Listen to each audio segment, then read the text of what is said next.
Good evening. I'm Jeff Baker coming to you from the View Tower at the Seaham Arboretum.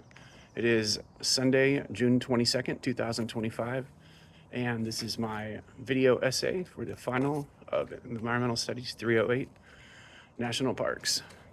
This is a two-part assignment. It's fully scripted, so I will be recording it in one take. With that said, let me go ahead and start with the first section. This is a discussion of the pros and cons of national parks versus other potential means of preservation and protection.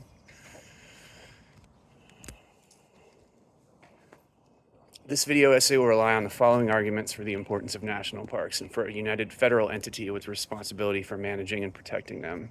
These are a distillation of ideas presented in the readings and the film segments in the modules of this course, as well as conclusions I drew during my analysis of those works. The first point is that the private sector often inaccurately assesses long-term value, and this is why I think that some kind of government entity is necessary. Based on our readings, private industry and individuals have a track record of maximizing short-term value of undeveloped land and the resources on it to the extreme detriment of long-term value. Over a timeline of 250 years, the nation has only done a good job of balancing development and employment needs against the future needs of society when development and economic activity were constrained by laws and rules that preserve long-term value. The second point is legal supremacy. This is where we get more into the specifics of what entity should do the protection. The greatest benefit of federal recognition for a piece of land is the inability of another jurisdictional authority to countermand it. By contrast, state or county designations are vulnerable to overruling at higher levels of jurisdiction. The early advocates of national parks strongly believed that they had identified places whose uniqueness and special value in their current state represent a national heritage, whose future should be decided by the nation, regardless of which states or territories contain them. And for comparison, the U.S. does not hesitate to make policy about energy resources or national defense or human rights at the national level. So unique scenery and uniquely valuable ecosystems should be no different. Point 3 for national parks is appropriate resourcing levels.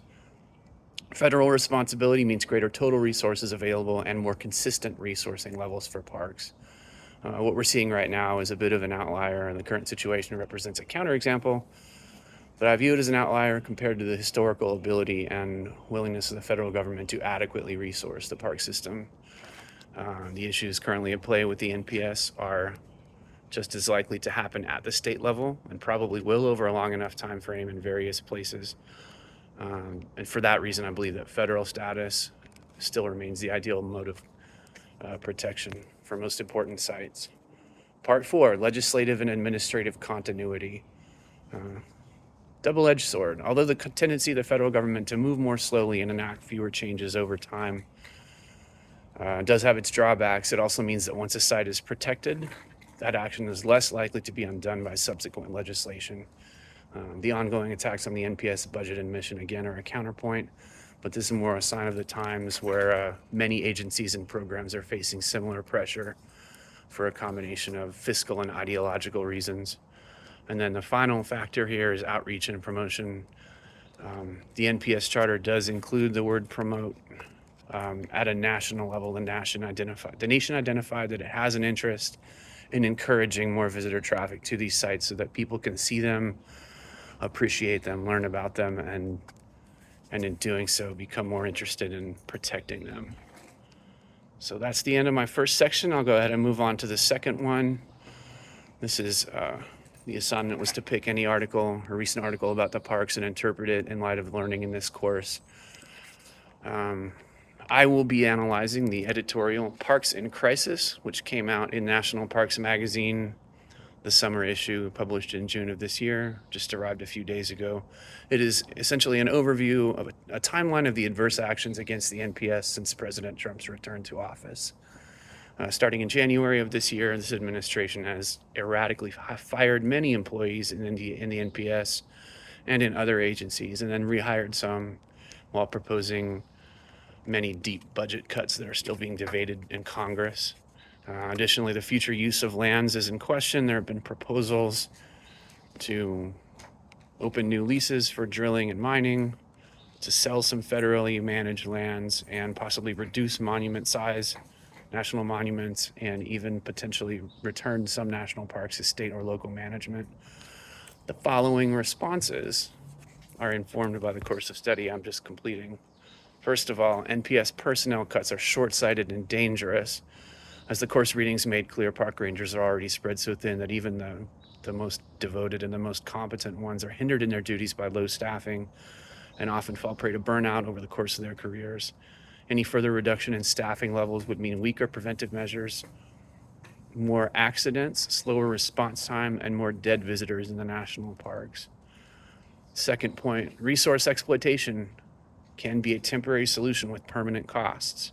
Although the move to unleash American energy in Secretary Burgum's order is understandable from some points of view, we have to admit that non-renewable resources are a poor basis for a sustainable economy, regardless of environmental considerations.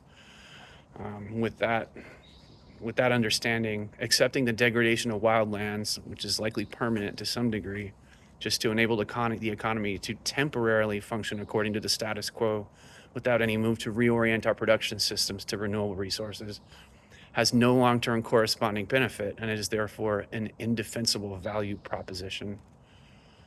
Point 3, returning land to states or to local parks weakens its protected status. As I argued in part 1, smaller jurisdictions have lower legal priority in the case of a conflict and lower resources for the protection and management of parkland.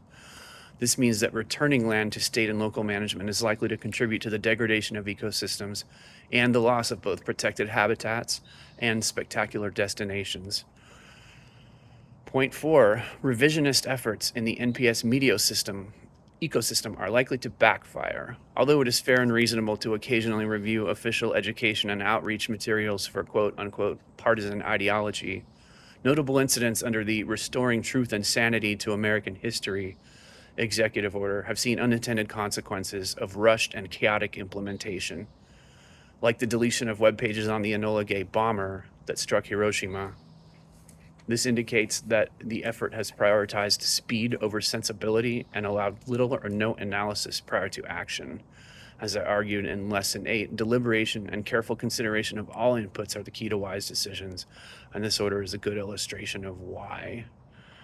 And finally, as the preface to Miles's book said, one of the keys to doing better in the future is honestly admitting our faults so that we can truly see them for what they are and improve on them and continue to move forward in positive ways.